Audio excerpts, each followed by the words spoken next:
করি, ছেলেদের এটা শিখিয়ে দেওয়া হয়, মেয়েদের এটা শিখিয়ে দেওয়া হয়। তার যে একটা ধর্ম আছে, সে যে বেঁচে থাকতে ধর্ম করে তাকে পৃথিবী থেকে যেতে হবে, এই কথাগুলো বাবা মা বলে না। এই জন্য আজ সমাজে ফেসবুকে ইউটিউবে দেখতে পায় ধর্মান্তরিত হয়ে যাচ্ছে, অনেক কষ্ট পায়। পৃথিবীর শ্রেষ্ঠ ধর্মে জন্মে যদি অন্য ধর্মে চলে যায়, এর থেকে বড় কুলাঙ্গার পৃথিবীতে কেউ নেই।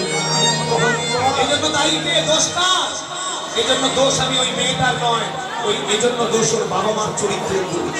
কারণ তুমি তোমার মেয়েটাকে ধর্ম সম্বন্ধে শেখাওনি, এটা তোমার কর্তব্য কর্ম ছিল, তুমি কর্তব্য পালন করো। এই জন্য এগুলো শুনতে হবে। শুধু হরিবাসনে এসে খাবো আর শুনবো, নাচবো, গাইবো, চলে যাবো, এমনটা নয়।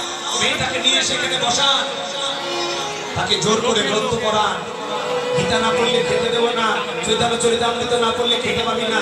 একটা মা হাত তুলে বলে যে আমার মেয়েকে আমি জোর করে গীতা পড়াই, একটা মেয়ে হাত তুলে বলে। গীতার প্রথম অধ্যায়ে প্রথম শ্লোক, ধর্মক্ষেত্রে কুরুক্ষেত্রে সমবেত যদোৎসব মামকা পাণ্ডবশ্চ কুলকুর্বত সঞ্জয়।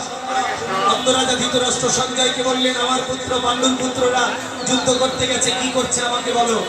আপনাদের কাছে প্রশ্ন, সঞ্জয় ঘরে বসে যুদ্ধের ঘটনা খুলে বলছে। স্যাটেলাইট ছিল, টেলিভিশন ছিল, সিসি ক্যামেরা ছিল, মোবাইল ফোন ছিল? ছিল না। কি দেখে ঘরে বসে যুদ্ধের ঘটনা খুলে বলল? কারণ সঞ্জয় দিব্য নয়ন পেয়েছিল। এই যে দিব্য নয়ন পেয়েছিল সনাতন ধর্মে, আজ পর্যন্ত সনাতন ব্যতীত কোন ধর্মের মানুষ এখন পর্যন্ত দিব্য নয়ন পায় নাই। একমাত্র সনাতন ধর্মের মানুষ দিব্য নয়ন পেয়েছে।